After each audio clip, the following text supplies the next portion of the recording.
പിണറായി വിജയൻ നയിക്കുന്ന നവകേരള മാർച്ച് കോഴിക്കോട് ജില്ലയിൽ പര്യടനം ആരംഭിച്ചു. മുക്കം, താമരശ്ശേരി, ഉള്ളിയേരി, പേരാമ്പ്ര എന്നിവിടങ്ങളിൽ മാർച്ച് പര്യടനം നടത്തി. പതിനായിരങ്ങൾ പങ്കെടുത്ത പ്രൗഢോജ്വല വരവേൽപ്പാണ് നവകേരള യാത്രയ്ക്ക് മലയോര മേഖല നൽകിയത്. 2 ദിവസം കൂടി ജാഥ കോഴിക്കോട് ജില്ലയിൽ പര്യടനം തുടരും. ആദ്യ സ്വീകരണം രാവിലെ 10-ന് നാദാപുരത്ത്. പര്യടനത്തിന് മുന്നോടിയായി പിണറായി വിജയൻ പേരാമ്പ്രയിൽ മാധ്യമങ്ങളെ കാണും. ഉച്ചയ്ക്ക് ശേഷം 3-ന് കുറ്റ്യാടി നിയമസഭാ മണ്ഡലത്തിൽപ്പെട്ട ആയഞ്ചേരിയാണ് രണ്ടാമത്തെ സ്വീകരണ കേന്ദ്രം.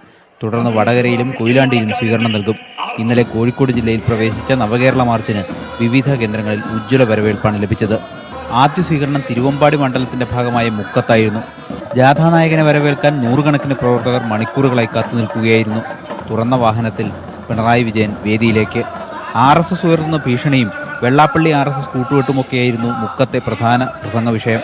ഒപ്പം വികസനവും. വെള്ളാപ്പള്ളി നടേശൻ നായാടി മുതൽ നമ്പൂതിരി വരെ ഞങ്ങൾ RSSന്റെ കീഴിലേക്ക് പോകുന്നുവെന്നായിരുന്നു പ്രഖ്യാപിച്ചത്. ഇപ്പോൾ എന്താ ആ വെള്ളാപ്പള്ളി നടേശന് പറയാനുള്ളത് എന്ന് നമുക്കറിയില്ല. നമ്മൾ കണ്ടല്ലോ രോഹിത്തിൻ്റെ ദാരുണമായ അന്ത്യം.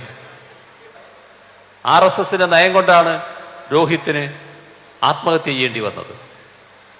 പട്ടികജാതിക്കാരെ മനുഷ്യരായി അംഗീകരിക്കാത്ത നയം.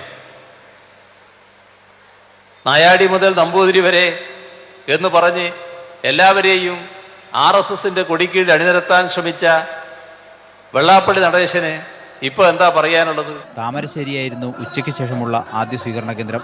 മലയോര കർഷകരും കുടിയേറ്റക്കാരും ഏറെയുള്ള പ്രദേശത്ത് കാർഷിക മേഖല നേരിടുന്ന പ്രശ്നങ്ങൾ പ്രധാന വിഷയമായി. ഓരോ പ്രദേശത്തിൻ്റെയും തകർച്ചയെക്കുറിച്ച് ആളുകൾ വലിയ ഉത്കണ്ഠയോടെയാണ് അവതരിപ്പിക്കുന്നത്. ആ തകർച്ചയ്ക്കെതിരായ വിഭാഗങ്ങളെ പ്രതിനിധീകരിക്കുന്നവർ നാടിൻ്റെ